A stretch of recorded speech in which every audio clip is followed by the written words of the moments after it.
My name's Misty Ebinger, and I am a high school social studies teacher at New London High School in New London, Ohio. Right now, I teach government classes to our juniors, as well as some elective courses. But my passion, of course, is my full-year course on Holocaust and Genocide Studies. The GenEd project trip this year is certainly unique because of the topic of the Armenian Genocide and coming to Armenia. Being able to experience the culture, be immersed in it as much as we were, very much makes this trip stand out from others. People have just been wonderful.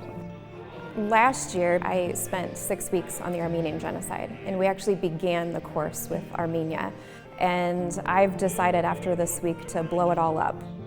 My lessons for sure are going to be far more dynamic and interesting. I feel like I know so much more about the Armenian people that when I teach about Armenian culture, it will come from a more authentic place.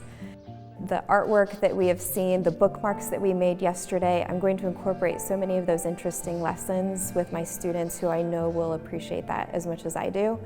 For teachers, my job next year is to work to create a 1 to 2 day workshop that will emphasize a lot the Armenian Genocide. So I'll be reaching out to lots of teachers in Ohio next year, and we'll be creating that workshop for them that incorporates Armenian culture and the genocide, and the emphasis on now why we need to focus on the Armenian Genocide today and include the stories of Artsakh and the current event situation there.